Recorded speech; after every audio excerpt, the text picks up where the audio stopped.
அனைவருக்கும் வணக்கம். கோயில்களில் அர்ச்சனைக்கு தேங்காய் அப்புறம் வாழைப்பழம் மட்டும் பயன்படுத்துகிறாங்கல்ல, அதோடைய அர்த்தம் என்ன அப்படின்னு உங்களுக்கு தெரியுமா? அதை பற்றி தான் இந்த வீடியோவில் பார்க்க போகிறோம். இந்த மாதிரி இன்ட்ரெஸ்டிங்கான இன்ஃபர்மேஷன் நீங்கள் தெரிஞ்சுக்கணும்னா நம்மளுடைய சேனலை சப்ஸ்கிரைப் பண்ணிக்கோங்க. கோவில்களில் இருக்கிற கடவுள் எல்லாரும் மாறுபட்டாலும் எல்லா கோவில்களிலையுமே பொதுவாக இருக்கிற ஒரு விஷயம் என்னன்னா, கடவுளுக்கு தேங்காய் மற்றும் வாழைப்பழம் வச்சு வழிபடுறது. தேங்காய், வாழைப்பழம் இந்த ரெண்டுமே இயற்கையோட உன்னதமான படைப்புகளாக கருதப்படுது. கலப்படம் இல்லாத இயற்கை சார்ந்த பொருட்களா இது இன்னைக்கும் மதிக்கப்படுது. பெரும்பாலான இயற்கை பொருட்கள் விதைகளை உடையதா இருக்கும். அது திரும்பியும் ஒரு செடியை உருவாக்குற தன்மை கொண்டு இருக்கும். ஆனால் தேங்காய், வாழைப்பழம் அது அப்படி கிடையாது.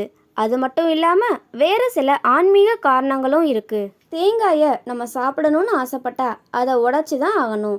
அதை சாப்பிட்ட பிறகு அதோடைய வெளிப்புறத்தை நம்ம தூக்கி எறிஞ்சிருவோம். அதை தவிர நம்மளால் வேறு எதுவுமே செய்ய முடியாது.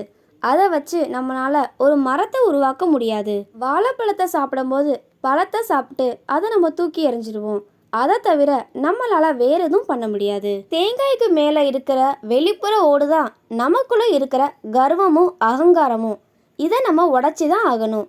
எப்போ நம்ம அதை உடைக்கிறோமோ நமக்குள்ள இருக்கிற கர்வம், அகங்காரம் உடையுது. தேங்காய்க்குள்ள இருக்கிற அந்த இனிமையான தண்ணீர் தான் நம்ம மனதில் இருக்கிற பக்தியை குறிக்குது.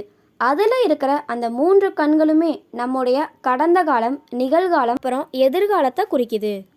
வாழைப்பழத்தை கடவுள்களுக்கு படைக்கப்படுறதோடைய அர்த்தம் என்ன அப்படின்னா, எப்படி ஒரு இனிமையான பழத்தை சுவையே இல்லாத தொந்தரவு ஏற்படுத்துகிற தோல் மூடி இருக்கோ, அதே போல் நமக்கு நன்மைகளை வழங்கக்கூடிய நம்மளுடைய இருக்கிற பல நல்ல குணங்களை தேவையே இல்லாத சில தீய குணங்கள் மூடி இருக்கான். இது எல்லாத்தையும் திறந்தால் மட்டும்தான் நம்மளுடைய வாழ்வில் இனிமையை உணர முடியுமா? இதை நம்மளுடைய முன்னோர்கள் பல்லாயிரம் ஆண்டுகளுக்கு முன்னாடியே கண்டுபிடிச்சிட்டாங்க. அதனால்தான் அதை நம்ம இன்னைக்கும் வழிபடுறோம்.